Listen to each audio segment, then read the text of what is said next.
Hello, my name is Ripley. Welcome to the video.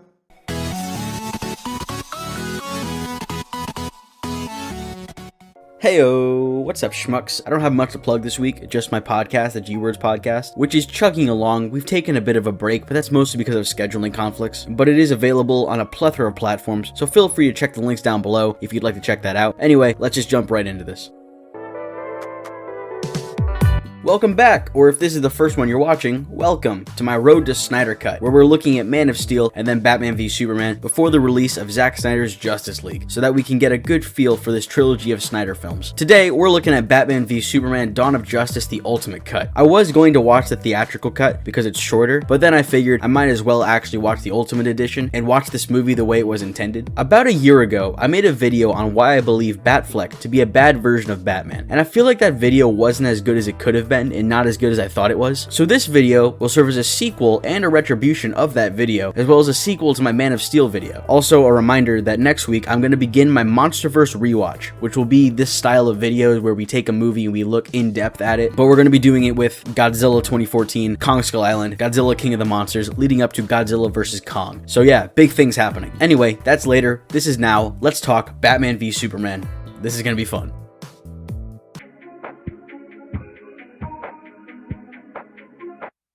So our movie starts with the death of Bruce Wayne's parents.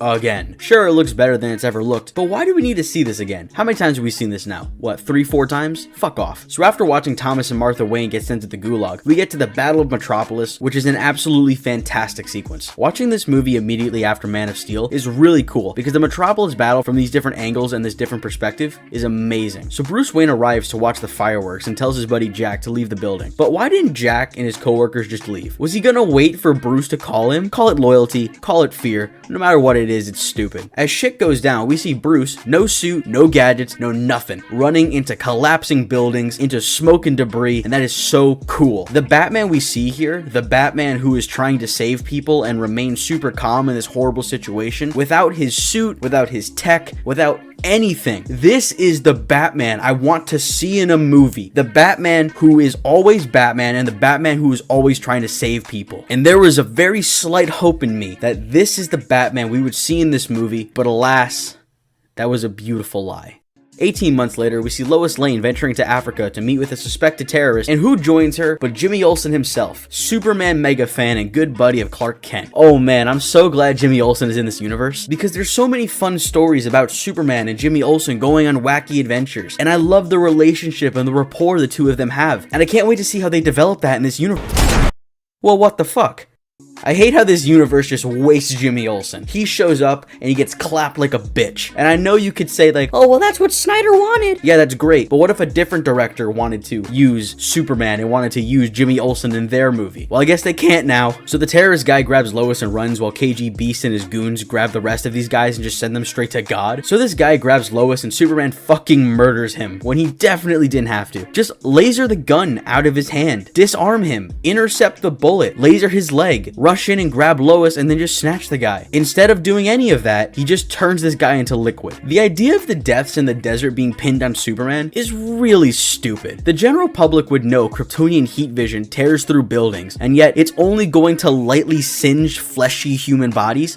Bullshit. Also, what about all the bullets in their corpses? Aw, geez, it must have been Superman with his AR-15 and his Glock 34. He was just tearing it up. You know, the guns that Superman is always carrying? How fucking stupid are these people? Lois returns to Metropolis, and when Clark walks in here, I deadass said to myself, shit, Lois has a boyfriend? Then why did she and Superman give such a loving look to each other? And then there was a pause, and then I caught myself. And I was very disappointed in myself. Yes, I was completely sober.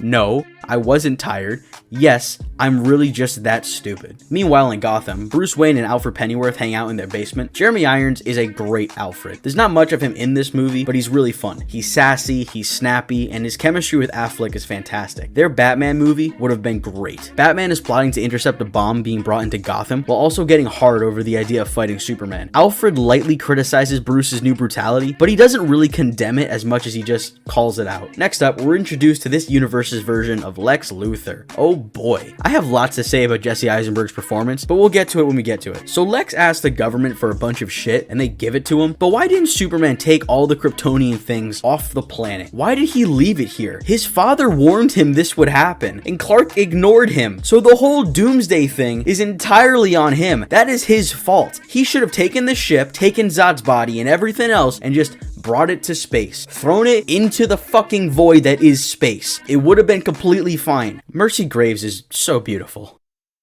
That's not relevant. Anyway, moving on.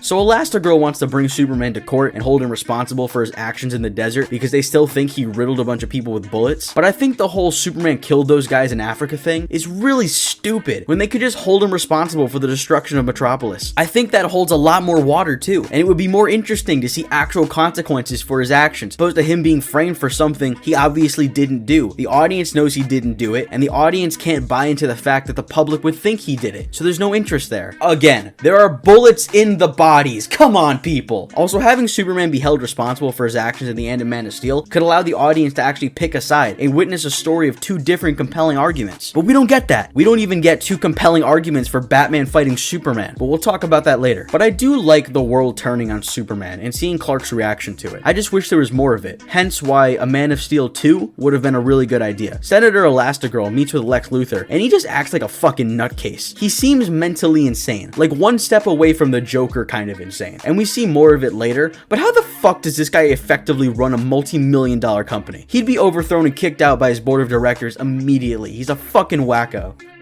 Anyway, Bruce and Alfred chat, and I really love the scenes between them. I would have liked 2 Snyder Superman movies, then a Snyder Batman movie, and then this. I think that would have been optimal. I think that would have been a really great way to frame this story. But instead, we went from Man of Steel, solo Superman movie, to big team-up movie that's bloated as shit. So Bruce and Clark both go to Lex Luthor's party, but Clark somehow doesn't know who Bruce Wayne is.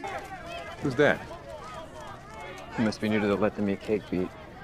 That is Bruce Wayne. This little speech right here is a great example of how insane Lex Luthor is. The fucker can't even give a consistent speech without having a mental breakdown. He may be nervous or anxious, but instead, he comes off as a lunatic. Batman and Superman finally meet at a fancy party. They exchange pleasantries, just how I imagined in my childhood dreams.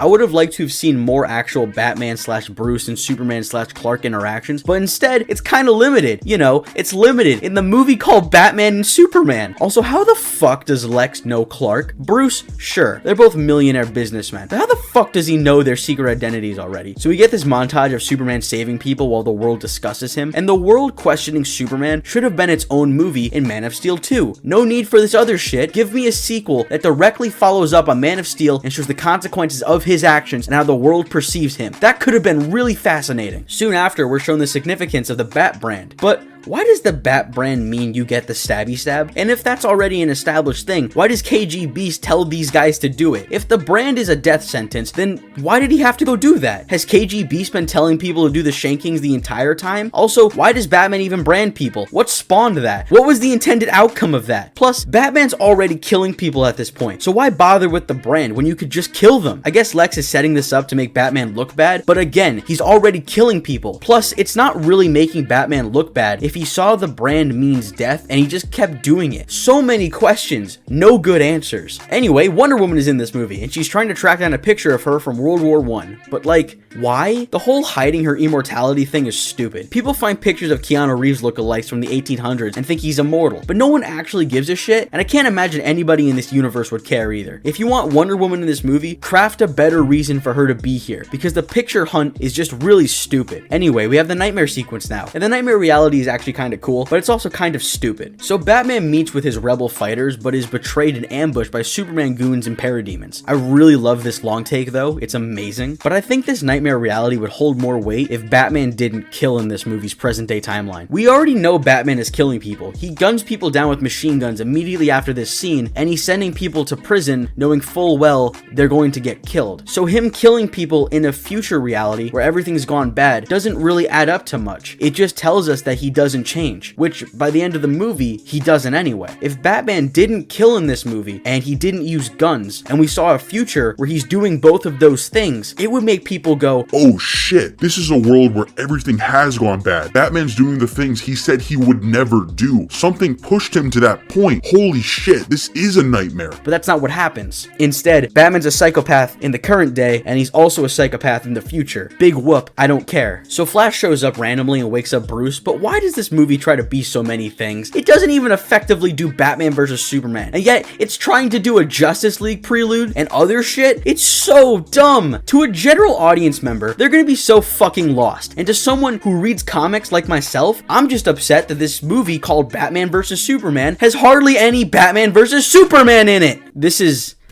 oh my god. Fuck me.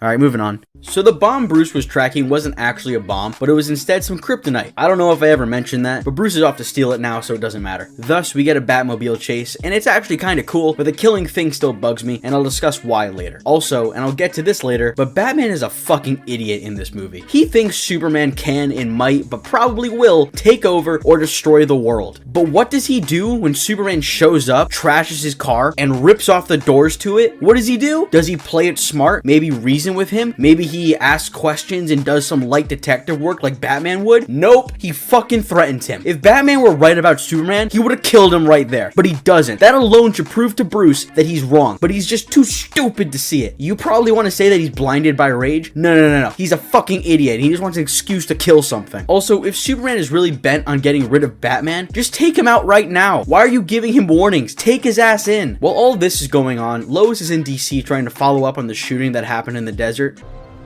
Somebody wanted Superman to look guilty.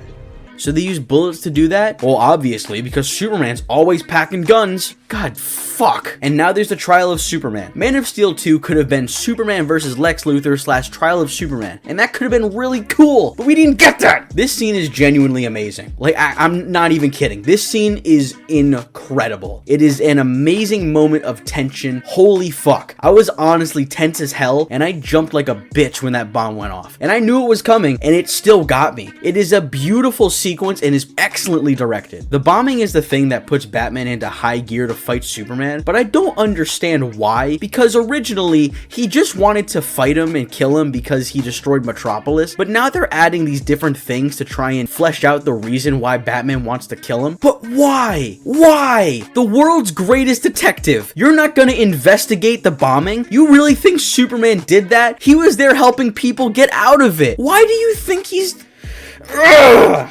Again, Batman is a moron in this movie. Do some investigative work, Bruce. The thing you're supposed to be good at. You're Batman, the world's greatest detective. You're a fucking moron in this movie, Batman. So Lex Luthor gets to work on his science project, and he boards the crashed Kryptonian ship. But the AI says...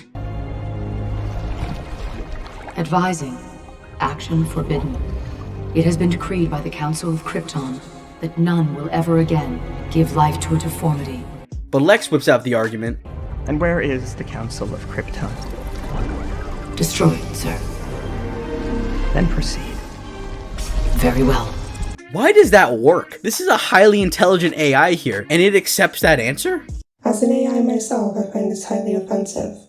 Being represented in this way is more harmful than humans know. Oh shit, I didn't even think of that. Wait, does that make iRobot your Black Panther? Turkey, that was shockingly racist. Be ashamed of yourself, you insensitive prick. God damn it, Ridley. Anyway, so Lois finds out that Superman couldn't prevent the bombing because he couldn't see the bomb because it was hidden behind some lead. Now, to a comic book fan, that makes sense, but there's no precedent for that in this movie or this universe. Even a little line early on about how Clark couldn't see through something in his apartment because of lead would have gone a long way. Instead, Lois just goes, Of course he couldn't see through it. It was lead. Of course. Anyone who doesn't know that is a fucking idiot. Also, this video is super long already and we're only halfway through the movie, but don't worry, we're at the part where shit starts to go down. So Lex has Martha Kent and Lois kidnapped as we begin to enter the part of the movie where everything just starts happening. It's just action set piece after action set piece until it's over. This rooftop scene is great. It's honestly my favorite scene in the movie despite being incredibly flawed, and I love it so much that I'm actually going to make a whole video about it at a later time. So Lex tells Superman he has to fight Batman or his mom is gonna die. But why doesn't Superman just fly off and save his mom? He heard Lois screaming from that mountain he was on, so I'd imagine he could hear his mom. Anyway, we're finally about to get the Batman v Superman fight, and the movie still wants to waste our time with other bullshit, like these weirdly worded emails. Why? Why are you doing this, movie? Also, why does Bruce send these one line at a time? Who does that? Who writes emails like this? I have nothing to say about the Justice League email thing, except that it's bad. There's no reason for this to be in here, because this scene has no relevance to anything happening in the movie. I get that you want to tease the Justice League, but why is it just shoehorned in here? And why is it so random and lazy? There's a rule in filmmaking and storytelling that if your movie or story can work without a specific scene, then it's usually best to not include that scene. Also, if Lex Luthor was gathering blackmail on all the Justice League members, why didn't he just get one of them to fight Superman? I'm sure Aquaman would have done it just for a beer. Finally, the fight. Although the movie hasn't properly built up the confrontation, I don't really care, and I don't think they could ruin a fight between Batman and Superman. Did they? Kinda? Well, for one, it doesn't make a lot of sense. Why didn't Batman make a kryptonite lace suit, or kryptonite batarangs, or a kryptonite sword, or anything like that? Something easily portable so he could have it on him for the fight. Instead, he has a spear that he plants quite a ways away, and what's the point of that? What were the odds that you would end up over there? Especially considering that Batman thinks Superman is the ultimate threat, who wants to rule the planet, destroy the world, yada yada yada. He shouldn't be taking these chances. What a dumbass. This is a Batman who knows exactly what to do in combat scenarios. He's a very formidable force, and we see that later on in the movie. And you expect me to believe that he just forgets how to do that when he's gonna fight the alien he strongly believes can conquer the planet? Fuck off. As for Superman, why is he even partaking in this? All he's gotta do is pick up Batman and explain everything, because that's what he planned to do anyway. Lois? I have to go to Gotham to convince him to help me. The first half of this fight is pretty good. It's easy to follow, it's well filmed, and excellently choreographed. But it's ruined when Superman gets hit with a second kryptonite grenade, because he would never fall for that twice. This entire fight hinges on these two being total dumbasses, which they are, but it also relies on the audience not thinking about what's happening for more than 5 seconds. Okay, now I want to discuss why Batman's killing thing really pisses me off, because I don't think I vocalized that properly the last time I spoke on the issue. So Batman killing people is meant to be interpreted as Batman has lost his way, which is actually very interesting. A version of Batman who has been so broken and defeated to the point where he changes his entire ideology is very interesting. But this movie doesn't do that. This movie never supplies an actual reason as to why Batman started killing people. We're led to believe it's a recent thing though, because of the Metropolis battle. But if that's the case, that's a really weak answer. That would mean that Batman saw Superman 9/11 a city and decided to take that anger out on criminals in Gotham? That doesn't sound like someone who lost their way. It sounds like a psychopath who was just waiting for a piss poor excuse to start killing people. What would have been more interesting is a Batman who is right on the edge. Like every time he's in a fight in this movie, he's about to kill someone, but he pulls back at the last second until the fight with Superman, and that is his test. He has a choice now. He can finally cross that line and kill Superman like he thought he wanted to, or he can reclaim his morality and his humanity and not do that. It could have been a genuinely interesting character arc and a fascinating journey for this character, but instead we get a murderous lunatic in a bat costume who kills everyone except the alien he wanted to kill. Speaking of which, let's briefly discuss the Martha thing and why it's horrendous. First of all, let me first explain the scene. So Batman has kicked Superman's ass in a pretty unsatisfying fight, and he has him dead to rights. Batman lifts the kryptonite spear, and he's about to stab Superman to death, but then Superman yells the words, "Save Martha!" and gives Batman a seizure because both their moms are named Martha. Now that's what happens on the surface. What the scene means is that in Superman's last moments, he cared about other people, which proves his humanity to Batman, and Batman realizes he's wrong and he really doesn't need to kill this guy. Now let me explain why that's really dumb. So the idea behind this scene and the meaning of it is flawed, but the scene's second biggest flaw is that it's too much of a thinker for the pace the scene is working at. This is an intense and dramatic moment, and because of that, the audience isn't spending their time analyzing the hidden meaning of the scene. They're instead trying to figure out why Batman's not killing Superman because their moms have the same name. And this has nothing to do with maturity or a childish audience or a dumb audience. It's bad writing. The thing about hidden meanings is that they work beneath the surface of a meaning that already makes sense. When I talked about The Invisible Man, I mentioned how that movie works on the surface level as a horror movie. But when you peel back the layers, it's actually a really good metaphor and allegory for abuse and the effects of it. That is how you do hidden meanings. You create a good outer layer that makes total sense, and an equally good inner layer that enhances the enjoyment for those who want to look a little deeper. Batman v Superman doesn't do that. Also, the scene's meaning on how it proves Superman's humanity is fucking absurd. Firstly, who the fuck says save insert name of their mother? My mom's name is Leslie.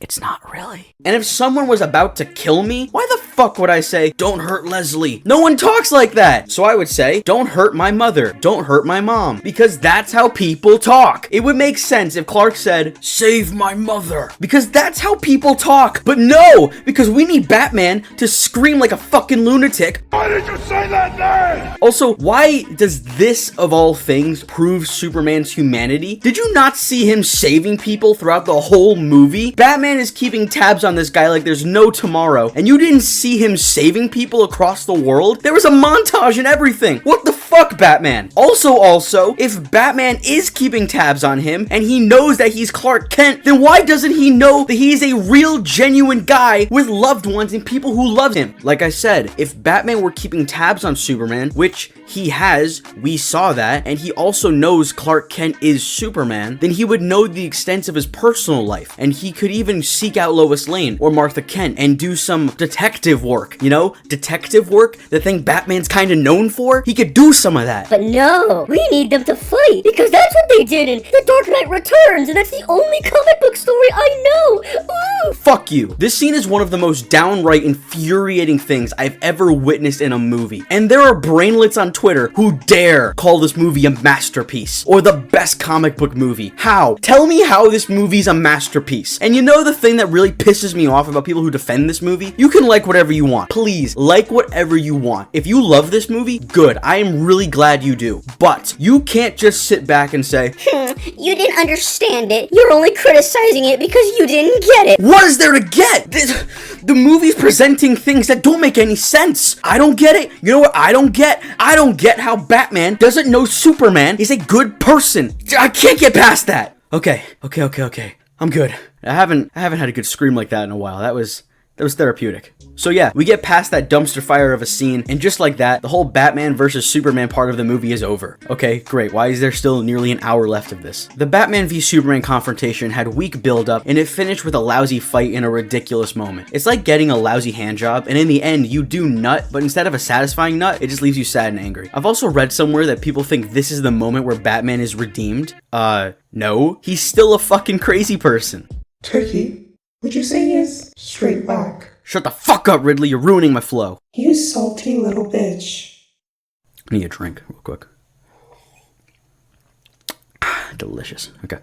This isn't his redemption moment, and he never actually gets one, because immediately after this Superman confrontation, he kills like a dozen more people. If you did want Batman to be redeemed here, then this warehouse fight should have been Batman getting in tune with his former self and bringing all of these guys down in exclusively non-lethal ways. That said, this warehouse fight is really good. It's well filmed, it's well choreographed, and has some fantastic sound design. However, I don't know why these guys don't just kill Martha Kent when Batman shows up. I would imagine their orders were to drop her if Superman showed up, so why do they leave her alive when Batman comes in with the subtlety of a sledgehammer? Also, I want to mention this here, but I love Jeremy Irons as Alfred. He is 100% my favorite character in this movie. And since we're here, I would like to take the time to finalize my thoughts on Batfleck here and now. Ben Affleck does a great job playing a guy who walks, talks, looks, and fights like Batman, but is ultimately a moronic lunatic. I've already explained why his mindset is flawed throughout the movie, but what really bugs me is that he looks and acts like Bruce Wayne and Batman more than most iterations iterations have, but he's not Batman. Not the Batman we deserved. Again, I am all for a Batman who is killing people and has lost his way. That sounds awesome. Comic accuracy don't mean shit to me. But if you're going to do that, then you need to paint a clear image of why he is that way, and optionally, you need to find a smart way to redeem him, and Batman v Superman does neither. So instead, we end up with a character doing crazy shit for no good reason, with a mindset that doesn't track smoothly for the movie he's in. This is not only a weak attempt at Batman, but it's a horribly written character for any story. So Lex Luthor unleashes his science project with his big monster. I guess I have to call it Doomsday, even though this isn't Doomsday. He looks like shit. But what was Lex's plan with Doomsday after he killed Superman? Did he think Doomsday was gonna crawl back into his egg sack? There he is, it's Martian Manhunter! Again, doing fuck all. Why did you make General Swanwick Martian Manhunter, when all he does is stand around like a dunce? If he were just a human general, that would make sense. But making him Martian Manhunter is infuriating when you consider the world-ending threats he just stands by and watches. The military fires a nuke at Superman in Doomsday, but why does this happen? What does this do for the story? Actually, I can answer that.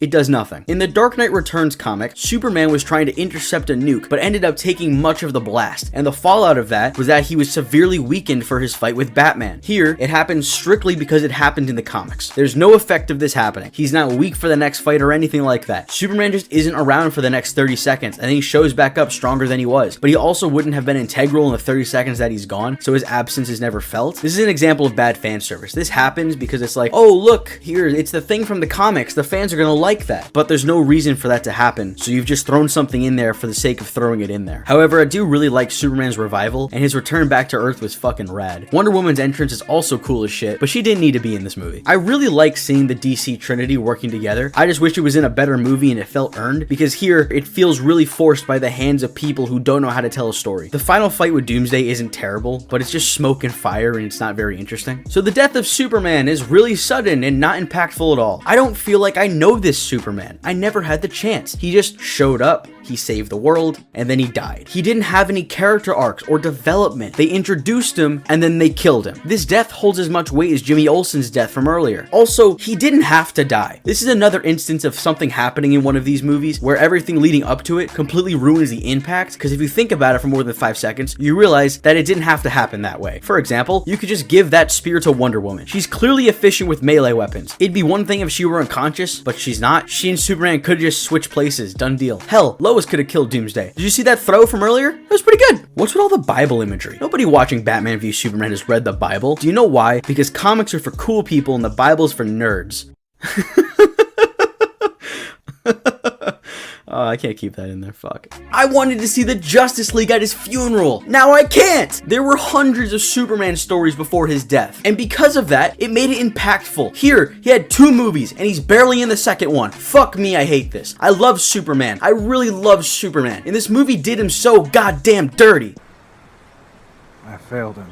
You didn't fail shit. You had no relationship with him. How could you have failed him? This is the equivalent of when a kid at your high school dies and everyone pretends they knew and liked them. It's toxic, it's fake, and it's bullshit. The movie finally ends with some dirt rising off of Clark's coffin, hinting that he'll come back one day. So why did you kill him just to immediately hint at his return? If I did care about him being dead, seeing the dirt rising off his coffin, hinting that he'll be back, immediately wipes those emotions. Also, what's with the rising of the dirt if that has nothing to do with how he actually comes back? They bring him back via a bath, a mother box, and some electricity. So what's with the dirt? Whatever. Who cares? Nobody likes this movie. The movie is finally over, and there it is. Batman vs. Superman: Dawn of Justice. Now it's time to give my final thoughts on this movie, and I have one thing to say.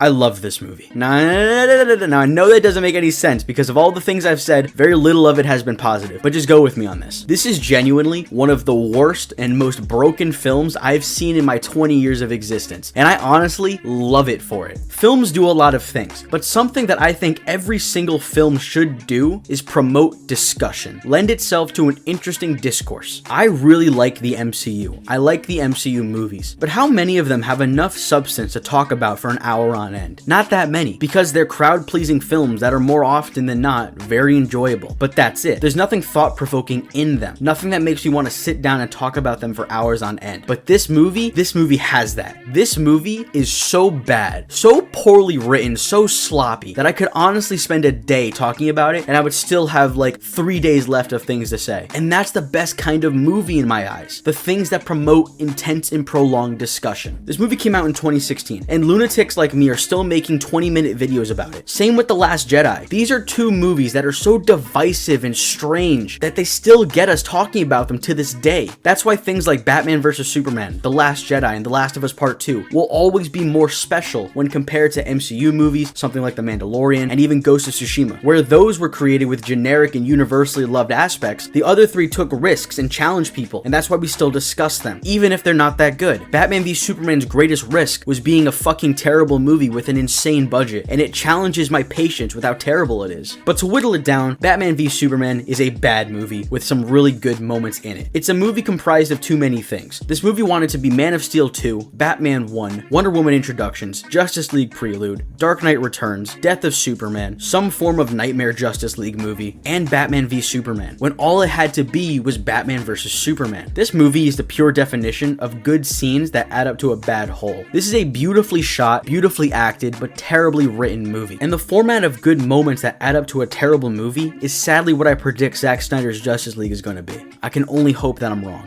Anyway, thank you for watching. Have a fantastic day. This concludes the video.